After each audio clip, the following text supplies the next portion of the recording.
जब एक युवक और युवती का प्रेम परवान चढ़ता है तो वह एक दूसरे से अलग नहीं होने का सोचते हैं और इसके लिए तमाम कोशिशें करने लगते हैं कि हम एक दूसरे से अलग नहीं हो पाए।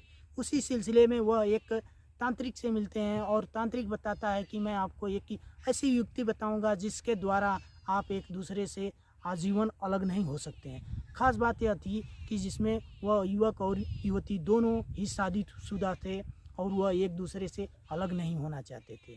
तांत्रिक के बताए हुए उपाय को करने के लिए उन्होंने एक डेट निश्चित किया जिस दिन वह एक दूसरे को साथ में लेके जंगल में जाते हैं और तांत्रिक के साथ में वहां पहुंचने के बाद तांत्रिक के बताए हुए क्रिया को करना शुरू कर देते हैं। तांत्रिक उनसे कहता है कि तुम दोनों जब एक दूसरे को आलिंगन करोगे, संभोग करोगे नंगा होकर मेरे सामने, तो मैं एक ऐसी तंत्र क्रिया करूंगा जिससे आप दोनों कभी ज़िंदगी भर अलग नहीं हो सकते हो।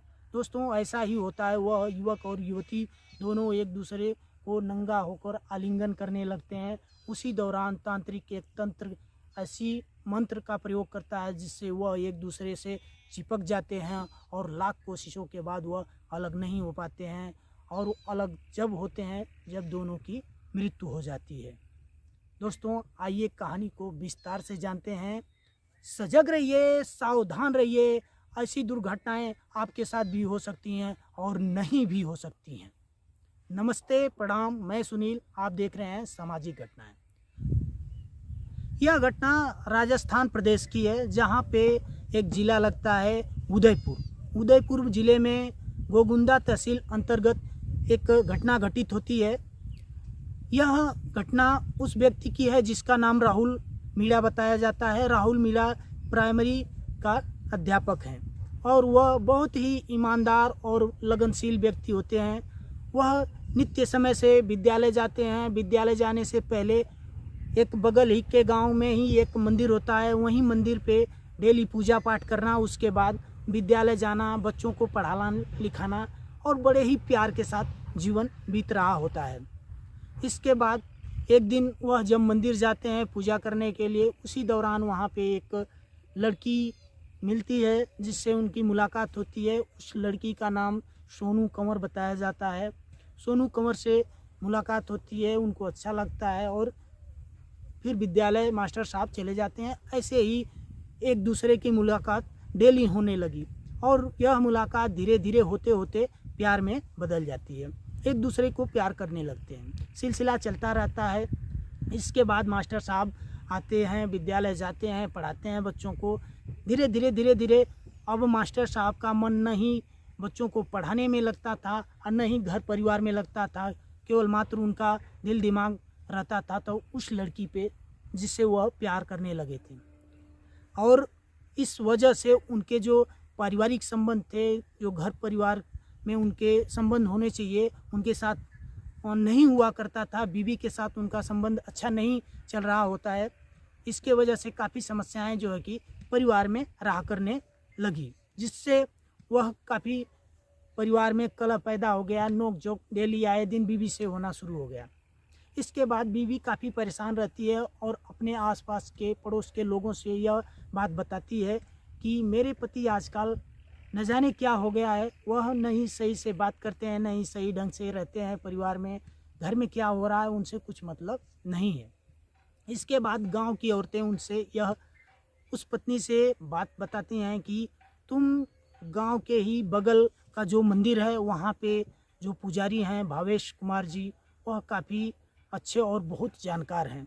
उनके पास जाओगी तो ज़रूर कोई ना कोई युक्ति निकालेंगे जिससे तुम्हारा कल्याण हो जाएगा। और ऐसा ही होता है। वह महिला उस पुजारी के पास जाती है, उस तांत्रिक के पास जाती है और वह तांत्रिक उसे सारी बातें बताता है और कहता है कि मैं एक युक्ति करूंगा जिससे कि तुम्हारा कल्याण हो जाएगा, लेकिन तुम अपने पति का पहले फ़ोटो लाओ और जब तक उस व्यक्ति को मैं देखूंगा नहीं तब तक मैं कोई कार्य नहीं कर सकता हूँ। ऐसा ही होता है। वह पत्नी जाती है, दूसरे दिन जब उनका फ़ोटो लेके आती है और वह फ़ोटो तांत्रिक देखता है तो वो अचंभित हो जाता है कि यह वही व्यक्ति है जो मेरे यहाँ आता है। तो वह तांत्रिक राहुल मीणा को पहचान जाता है और सारी बातें उस राहुल की और उस लड़की की जो प्रेम का उनका आपसी संबंध होता है वह उसके पत्नी से बता देता है। यह सब सारी बातें सुनकर पत्नी हैरान हो जाती है और वह समझ जाती है कि इसी वजह से मेरे पति मुझसे आए दिन झगड़ा परिवार में कर रहे होते हैं। इसके बाद पत्नी जब घर जाती है, राहुल घर पे पहुंचता है। इसके बाद एक दूसरे से बातचीत होने लगती है और वह सारी बातें बताती है कि तांत्रिक ने मुझे ऐसा ऐसा बताया। इसके बाद एक दूसरे में लड़ाई झगड़े तमाम तरह की समस्याएं होती हैं। इसके बाद एक दूसरे से नोक झोंक होने के बाद फिर वह राहुल दूसरे दिन तांत्रिक के पास पहुंचता है और जाता है और तांत्रिक से मिलता है और कहता है कि तूने जो भी किया यह गलत किया है। मेरी सारी बातें मेरे पत्नी को बता के तुमने बहुत बड़ा गलती कर दी है और मैं भी जो तुम्हारा सोनू कंवर से संबंध था मैं भी इसको जग जाहिर करूंगा, लोगों को बताऊंगा। तुम जो पूजा पाठ कराते हो तुम्हारा भंडाफोड़ करूंगा जिससे लोग तुम्हें गिरी हुई नज़र से देखेंगे। यह कहकर वह राहुल चला आता है घर। इसके बाद तांत्रिक के दिल दिमाग में यह बात खलने लगती है और वह परेशान हो जाता है कि यदि वह यह बातें सबसे बता देगा तो मेरा भंडा फूट जाएगा और मैं कहीं का नहीं रहूँगा। दोस्तों, इसके बाद राहुल दूसरे दिन फिर मंदिर जाता है। फिर वहीं पुजारी से मुलाकात होती है और पुजारी उस राहुल से कहता है कि मैं एक युक्ति निकालूंगा जिससे कि तुम्हारा परिवार भी बचा रहेगा, तुम भी बचे रहोगे और तुम्हारा प्यार भी बचा रहेगा।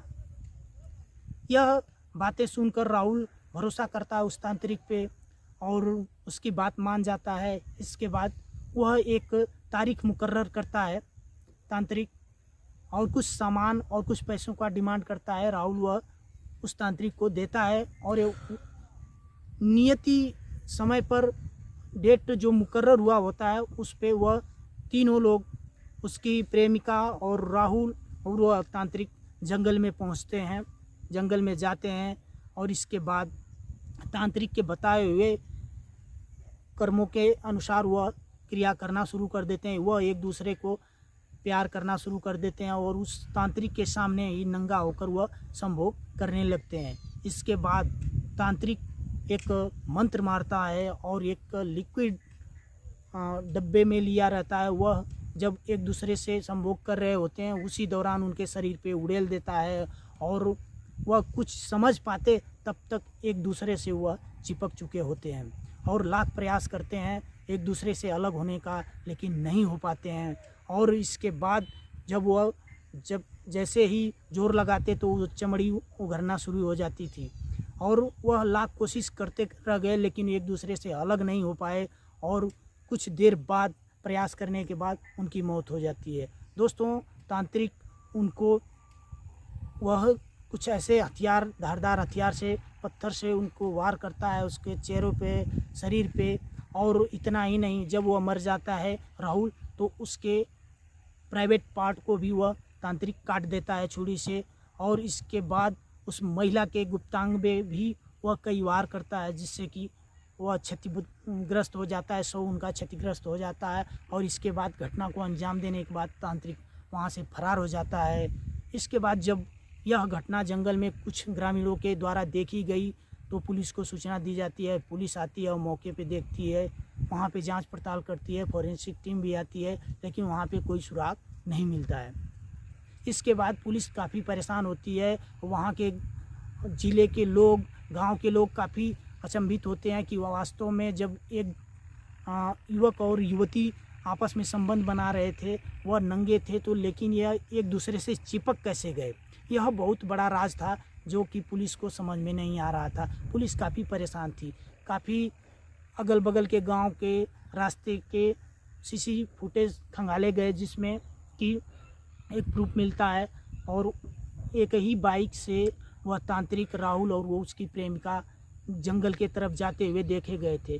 इसी आधार पे पुलिस खोजबीन शुरू करती है और तांत्रिक के पीछे लगती है। इसके बाद तांत्रिक को जब वह पकड़ती है तो तांत्रिक सारी बातें बता देता है और कहता है कि मैंने ही ऐसा किया था और मैंने ही 50 से ज़्यादा फेविक्विक इकट्ठा किए थे मार्केट से और सभी को काट के मैंने एक बड़े बोतल में रख लिया था। और जब वह दोनों संबंध बना रहे होते हैं उसी दौरान मैंने उनके ऊपर यह फेविक्विक गिरा देता हूँ और जिससे वह एक दूसरे से चिपक जाते हैं। इसके बाद मैं दोनों की हत्या कर देता हूँ, जिससे मुझे यह डर था कि कहीं मेरा पोल खुल जाएगा तो मैं समाज से गिर जाऊँगा और लोग मुझे जो वादा दिया है वह मेरा ख़त्म हो जाएगा। इसके बाद मैंने इसी वजह से, इन्हीं सब सारी बातों की वजह से मैं इस हत्या को अंजाम दिया।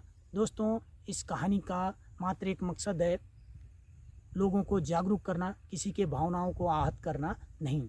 दोस्तों, इस कहानी से यह आप समझ सकते हैं कि प्रेम जब परवान चढ़ता है तो उसमें विनाश होना निश्चित होता है।